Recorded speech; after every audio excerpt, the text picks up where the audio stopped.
Hello, and welcome to Outnumbered the Podcast. I'm Audrey. And I'm Bonnie. We are experienced moms to a combined total of 19 children.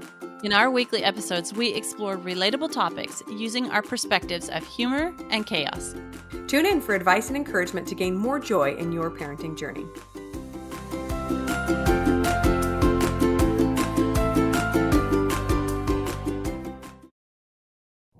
Hello, friends. Welcome back to the show. We love talking with you each and every week. It's seriously our highlight of the week. Would you say that's true, Audrey? Yes. Yeah. Highlight of the week. Getting to For chat sure. with you guys. Yeah, and we hope listening is a highlight for you too, because that's what we're making it for. Today, we're talking about learning about both strengths and weaknesses in regards to our mothering styles. So we love the Enneagram personality test. We love learning about ourselves and about our children. We've talked about this before, and we'll refer to another episode that can give you more information. But today, we're talking specifically about how these personality types affect our mothering. It's going to be super fun. Okay, but first of all, you guys, we got a new review and we're going to read it here on air. This one is from Molly Kramer. Says, so helpful and relatable. As a mom of 5, I love the content of this podcast. It feels like getting encouragement from an older and wiser mama who's been there and done that. Thanks, ladies. Oh, you are so welcome, Molly. And thank you for leaving a review. We love every single review we get because, well, we like it when you say nice things about us. That's true. But it helps us reach other moms who are out there and looking for the same kind of content you are getting. So we really, really appreciate it. Thank you so much. Yes, thank you so much. So sweet. Okay, so let's dive in. Like I said, we're going to base this episode on the 9 different Enneagram types. I'm saying that right. I always mess that word up, right, Audrey? I don't know. You got it. You got it. We're definitely not personality type pros, but we find this fascinating. And when you read through the types, in fact, as I was creating our notes for today, I was like, oh, that's my so-and-so friend. Oh, that's my sister. Oh, that's, people's personalities pop up at you. And none of us is cut and dry. None of us is strictly one type or the other. We're very often a blend. But as we learn more about ourselves and our children, we're better able to step into that role of mother, and then also sister, friend, etc., because we know what our strengths and our weaknesses are. We're going to go through these personality type by personality type. We are also linking in the show notes our old episode that we mentioned, episode 138, where we talked to Ashley Schubert, who is an Enneagram expert. So you can get a little bit more insight into these personality types if this kind of whets your curiosity. And then we are also linking to an article that kind of gave us this idea of breaking down personality types by mothering types. So that might give you some more insight. So the very first one is the perfectionist. I don't think it's first because it has to be first, but it fits, right? The perfectionist is number 1. I know that we can all, as women, we can all relate to this personality type for sure. When it comes to motherhood, especially, it's very important to us that we do right by our kids, right? We want to show up correctly. We want to mother them right. We want to love them right. And our strengths, these types of strengths can include being organized, being structured, and also having very strict values or like a high moral compass. Yes. If you remember from our episode with Ashley, I am a number 1. So I love to hear those strengths. But guess what? There's also weaknesses, and they include being too hard on yourself and your kid. Remember, she talked about you've got that negative voice inside your head always telling you that you're not good enough. Not good enough. You're not doing it right. It's not perfect. Yeah. So the weakness is that you can just be too hard on yourself or your kids. You cannot not allowing them to be themselves when it doesn't fit in with what we think is like the perfect thing they should be. So it's kind of it's kind of a hard thing to overcome because you've got this vision and it's perfect and you know exactly what would be right. Why don't these humans just fit right in where they're supposed to, right? Yes. So the suggestion for us ones is find things to make you laugh. And more importantly than that, learn to laugh at yourself. Yeah. So, that lighten up a little bit. Okay. I can say it because it's me, right? Talking to myself, lighten up. It's okay. Learn to laugh. Use your perfectionism on things because you can't just make it go away and say, oh, I'm just not going to be a perfectionist anymore. Not going to happen. That's who you are. So use it on things like your house or your processes or your kitchen or your cooking or whatever things. And don't use it so much on people. Your spouse, bad idea. Your kids, no, don't do that. They will not appreciate that in the long run. So Use your strengths on things, not people. I love that concept because, like we're saying, like you're saying, Audrey, you can't just get rid of it.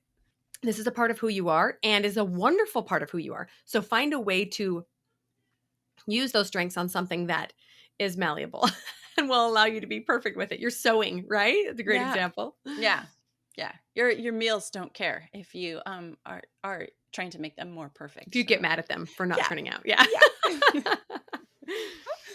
All right, moving on to type 2, the giver. So this kind of mom seems like natural born to be a mother because she loves to serve others and be needed.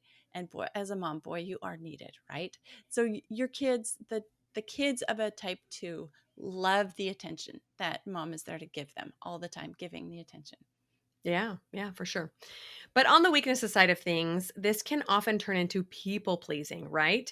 When you're trying to serve, serve, serve, and you just want to do everything for everyone else and you kind of neglect yourself. And that it can also lead to resentment when those people take advantage of your giving, right? We've all run into somebody who you go to serve and they kind of just keep taking and taking and taking and taking. So you might need to practice some boundary setting up if this is you. A suggestion for a type 2 is to make sure that you are taking time for self care.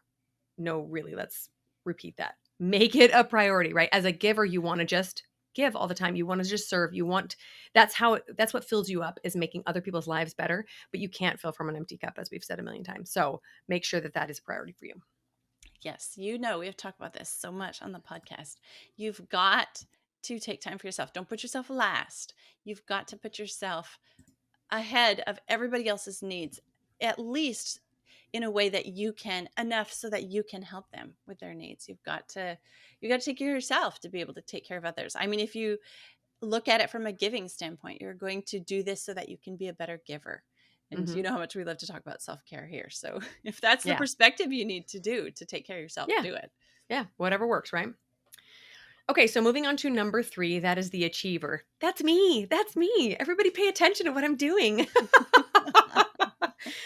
This person is the go-getter. I think Audrey, you can relate to this as well, right? The achiever always has goals, is always seeking after them. She's pretty confident and she loves helping her kids achieve as well. So sometimes she struggles with kids that are more lackadaisical or like a different personality type that's a little bit more mellow because she's like, come on, go do be. Let's just achieve stuff.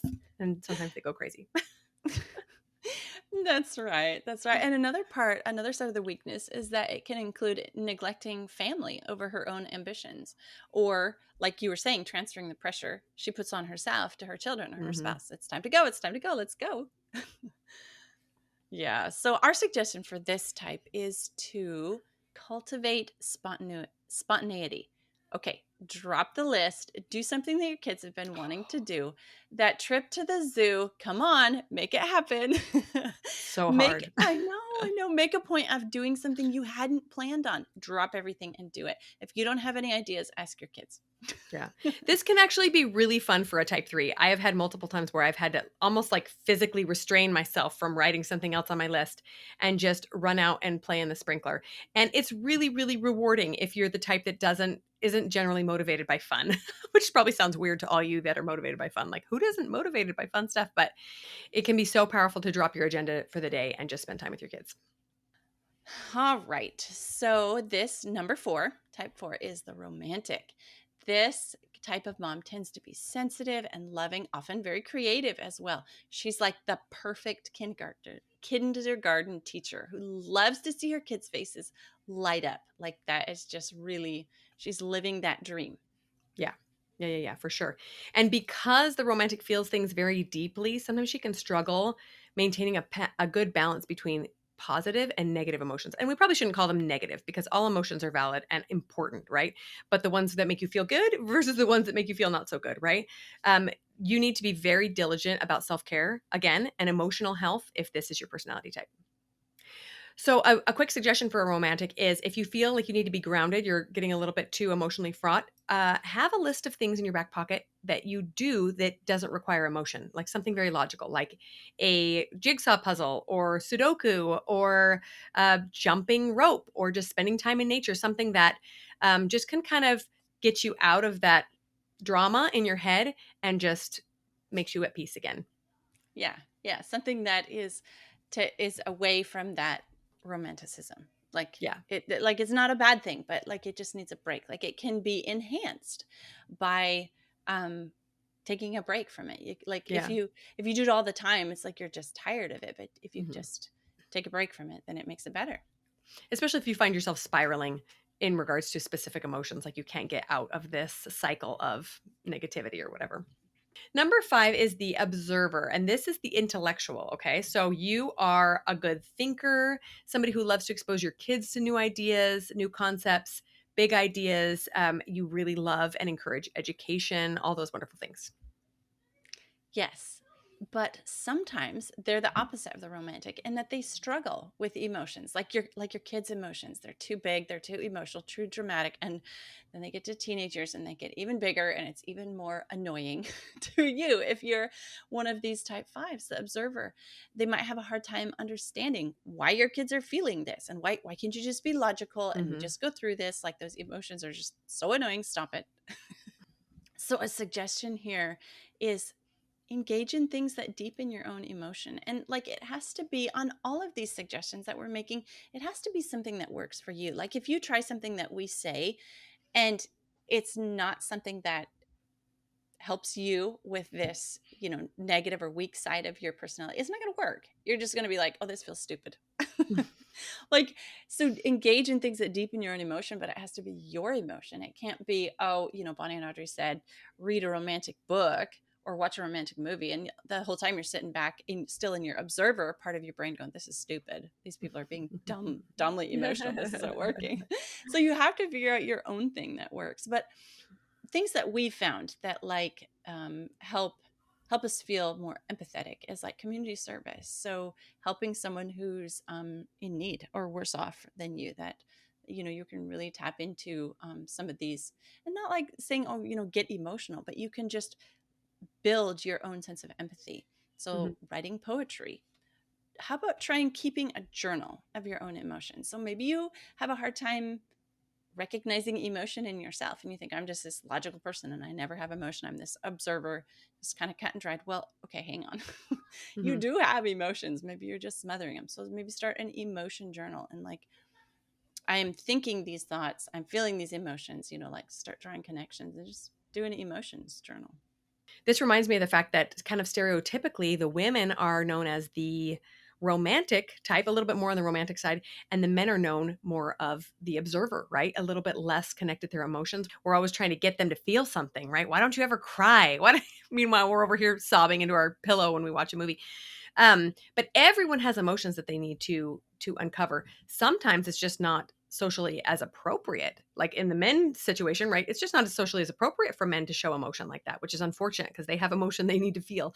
And you might have also been raised in a household where that just wasn't as common, or maybe it was, and they always knew that you were the stoic one that was never going to shed a tear about anything. But it's just important to remember that we all have to experience life and do so by feeling feelings. Don't block them out. Make sure that you are getting in touch with them, even if it feels weird to you. Okay, now type 6, the loyalist. This type of mom works really hard just to create security and comfort for her family. She is a very reliable, feels super dedicated to her home and her family. She's very loyal. Yeah, yeah, and you like at the outset, I'm like, oh, I want to be that kind of a mom. But when you think about it, there are some weaknesses too, including being a little bit too involved, a little bit too watchful, a little bit helicopter-ish, right? When you're really, really concerned about your kid's safety. Sometimes these mothers can allow fear to take over for them and won't allow her kids to take necessary risks because she's nervous about not being there to be able to shelter them. A few suggestions for these types of moms are to take a risk, right? Try something new. Maybe you can take all your kids to the roller skating rink, even though you know that sometimes when people roller skate, they fall and break elbows. It's okay. It's fun. Let's do it together, right? And kind of talk yourself down from some of these fears. And remember that when your kids, studies have shown that when kids take appropriate risks in childhood, it actually helps them take fewer inappropriate risks as they grow up, right? A few other fun ideas as a family or just with you and a kid would be sailing kites. This is kind of exciting, but actually very not dangerous unless it's in a storm. Or even let your kids decide to do things that stretch you. And it can be terrifying. Maybe you'll even have to send them with dad. Oh, so and so, little Johnny wants to go take a hot air balloon ride. Yeah, that's not going to happen with mom. So I'm going to let you go with dad and have a great time. And I'll just stay home and say a little prayer and everything will be okay. Yes, taking a risk. This is hard because I'm pretty sure the loyalist can probably, with this protector instinct, they can probably see all the bad things that could happen, like, your mom. So what if it's just a super easy risk, like playing in mud, right? Just Mm, they're going to get dirty, there's going to be a mess. You can hose them off when they're done, but it's going to be something, like you took a risk letting them play in the mud. yeah. Yeah, and sometimes you might have to like, the first couple times, you might have to let your kids do it while you are somewhere else. You walk away and you're somewhere else and not watching it, because otherwise, that helicoptery mom is gonna be hovering the whole time. Mhm. A bonus for this is if you are known in your family as the mom that doesn't take risks or doesn't allow kids to take risks, when you do spontaneous things, kind of like what we suggested for the achiever, kids go crazy. Like when I can let go of my to do list and just do something wild and spontaneous, my kids are over the moon because it's so unusual for me. So that's a really fun thing to offer your kids is like, hey guys, today we're going to go make dirt angels in the yard, something that you would never do. And then we're going to hose everybody off and it's going to be just fine. It's going to be fun. Mm. Okay, so moving on to number 7. This is the enthusiast, and this is one of the most fun personality types. She is the cheerleader and the adventure taker. She loves having fun and does take a lot of those risks that the loyalist doesn't love, right? She is totally motivated by fun, like I mentioned before, and she loves being exciting and surprising her kids. So she's the one that's going to jump out at them when they come home from school and say, "We're making mud angels today," and her loyalist neighbor is like, "Oh my gosh, are you kidding me right now?" Oh, on the weakness side, this mom can have a hard time with routines and schedules. Real life can seem mundane, boring when Mhm. it is compared to being spontaneous and exciting in parties. But if you don't add some routines into your life, you are going to actually have a mess everywhere. Mm, The mess after the party is done, mhm. and you never insert like a routine to get that cleaned up. So it'll just be like more frustrating. You'll have less time to do these fun, enthusiastic cheerleader party things, adventures, because you've got to spend so much more time cleaning up after the last party, right? So the suggestion is just try a little bit of routine, a little morning routine, a 10 or a 15-minute one, or a bedtime routine. Start simple, just one thing. Okay, every night I do this. And then once you've got a routine in place, then you can add to it. It's a little hook that you can hook something else on and you get something going. But this really will allow you to have more adventure in the long run, because you won't be spending so much time cleaning up the last party. Right, and structure is so essential for a family. Kids thrive on structure. Even though they say they want to throw everything out the window and just do fun all the time, that doesn't last, right? Eventually it causes some issues with them. They don't feel like there's security because they don't know what to expect. So developmentally, kids really do need structure. Doesn't mean it has to be boring structure, but they need to at least know what to expect at certain times of the day. Maybe you could just drop some anchors into your day, right? You always have breakfast at a certain time, lunch at a certain time. Or if that's even too much, maybe you always let a specific kid pick what they're having for lunch, just something that they can expect, because that will really help them developmentally. Yeah, don't worry. They'll still think you're the fun mom, because you are Yes, the because fun you mom. are. You are. Or maybe your kids won't, but all the neighbors will. That's usually how it works, right? Okay, type 8, the protector. This mom is confident, no nonsense. She protects her children fiercely, thinks others should do the same. She is also very loyal, and protective. Her kids are not going to have anything happen to them. Yeah. This one is similar to the Loyalist, but this one is a little bit more tiger momish, right? She also might be tempted to hover a little bit and intervene in things because she thinks she can keep her kids from all harm and danger. And she also might struggle with anger. Like I said, she's a little bit more in your face with the protection, right? Especially when faced with injustices. So if you're this kind of mom, you might hear of your kid being bullied and drive down to the school and be ready to beat somebody up.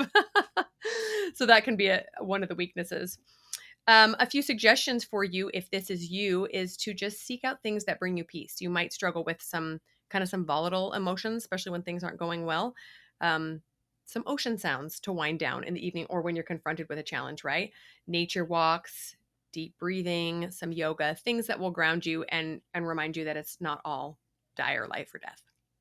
Yeah, because you have to, you cannot have control over everything. So you have to let some things go. You have to let the control of some things go.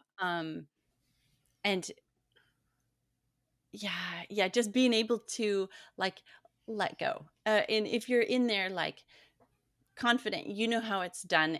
This is like the mom who empties the dishwasher because her kids don't do it right, right? She's got it, she can do it, she's no nonsense.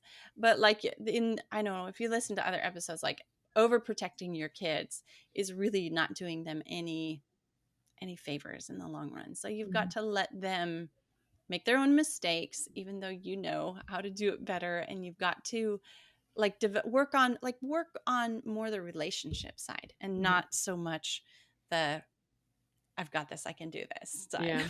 Yeah. This is also, it's also really important if you're this kind of a mom to allow your children to make mistakes, and that can be very difficult. Allow them to load the dishwasher incorrectly. Allow them to get hurt. That's also very, very, I mean, obviously you don't put your kid in danger, but what I'm saying is don't hyper protect them so that they never get their feelings hurt or so that a friend never crosses them, because then they will be so ill equipped for adult life that they will live in your basement forever. So such a hard thing to do as a mom is to let your child be in a situation that you know might not turn out right for them, but it's so helpful for them. Okay, on to the last one. Number 9 is a peacemaker. Don't we all wish we lived with a peacemaker? I actually do. It's my husband. It's wonderful. Except for when I want him to do things, you can see how that would work out. But the peacemaker loves calm, nurturing environments, avoids the emotional drama, right? And this mom has her greatest wish is that everyone would just get along all the time and everyone would just sing kumbaya and hold hands and what's all your people's problem. You know what? On the weakness side, she might be tempted to keep the peace over intervening when discipline issues arise, especially with teenagers. It's hard. Like, and this mom will also definitely put, just like our number two mom, the giver, she'll put herself aside if it means peace. Okay, Mhm. whatever. Just I'll put my own wishes, my own thoughts, everything aside, so that there can be peace. Like, but this mom needs to create some firm boundaries, even when that feels uncomfortable. Because if there's a boundary here and somebody's crossing it, you've got to keep that boundary there. And how we've talked about how kids love boundaries, that's safe for them. And yes, they test to see if the boundary is still there. Is it still safe? Is the boundary still there? Right? Am I still Mhm. being Mhm. protected from the outside, evils, whatever's on the other side of this? So it's really hard to have that perspective that yes, you're actually helping your kids when you're not letting them break those boundaries that have been set up. Mhm. So, a suggestion for this mom is to start by standing up for your own ideas and opinions and your own self. Like, you're not a doormat. Don't let your kids walk all over you just to keep the peace. Mhm. Start out with things that you don't care about as much, like something really simple, stupid that you don't really care about, but just use it as an exercise to um, in standing up for yourself, like or drawing a boundary and keeping it. Okay, no socks on the floor, socks go in laundry baskets, right? Like, Mhm. who Mhm. really cares? Like, life isn't Yeah. going to end, or the world is world peace is not going to happen or not happen based on whether socks are in a laundry basket or not. But just like make a little boundary and then start enforcing it just for practice. This is what it feels like to stand up for a boundary, for your own opinion, for your own idea. And then Yeah. once you've got that practice down, then progress from there a little bit. Yeah, there's actually a little vein of peacemaker in me as well. I hate confrontation. It's so uncomfortable for me. And so, like, a great place to start is like just making your will known in a place where you might not otherwise, right? With friends and family, it might be easy, but maybe a stranger says, "You know what I hate? I hate red cars." You could just take that opportunity to say, "I actually really like them." Right? Something totally benign. The world is not going to end. Nobody's going to have a really heated opinion about whether red cars are, I mean, obviously this is a silly example, but, or what you like for dinner. You're going out with friends, have the courage to say, "I actually am really feeling like Chinese tonight. Do you guys mind?" Right? It can feel so uncomfortable if that's not what you usually do, but it is extremely important for you to be able to, like Audrey said, stand up for yourself and then be able to create those boundaries with your children. Sometimes this is very hard for me with my teenagers. They, like the other day, I said, I told my husband he was coming home from work. I said, "Can you pick up a kid from somewhere?" And he said, "I might be late. Can you ask our son?" And I was like, "Oh, I don't want to get yelled at." He wasn't having a great day, and that was the peacemaker in me. I was like, "Nope, I don't even want to do it." But I Yeah. did, and it was fine. Everything was fine. But sometimes we just have to be the parent, and that's hard as a peacemaker. Sometimes you just want to be, "It's fine. I'll just do it myself. It's fine."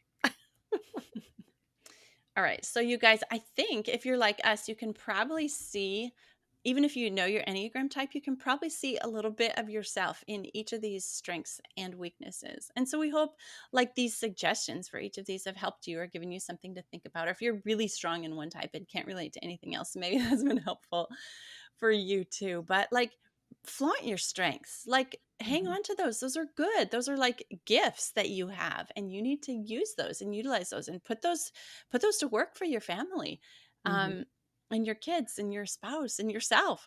And then try working on those suggestions to help out with those weaknesses sides. You're not going to make the weakness part go away. It is just part of who you are. But you can kind of work with it a little bit. You can kind of get it to move a little bit farther away from you moved, what does my husband call it? Move the needle. You can move the Mhm. needle a little bit more toward the strength side and away from the weaknesses side by just trying some of these suggestions that we've offered. Yeah, over the years, I've found a few things that I have been able to incorporate into my life that make me more of a fun mom and less of an achieving mom. And they're kind of silly, but I'll just share a couple with you. One is playing games at home.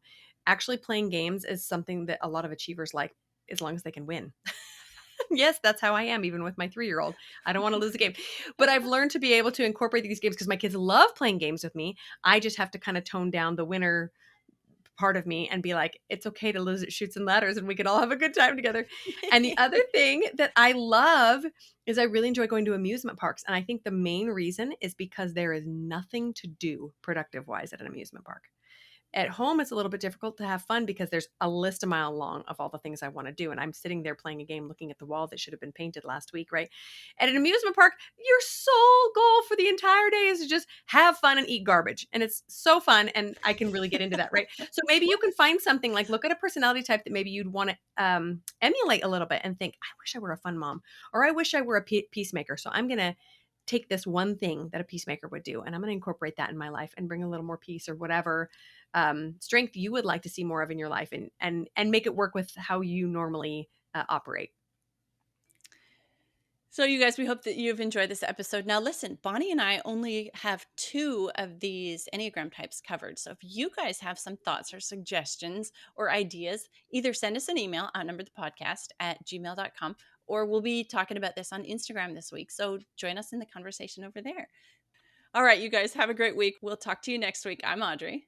I'm Bonnie, and we're outnumbered. Thanks for listening, friends. Click the link in the show notes to subscribe to our email and never miss another episode. Show us some love by leaving a review on iTunes or sharing the podcast with a friend. Thanks for all your support. We'll talk to you next week. I'm Aud. Hang on.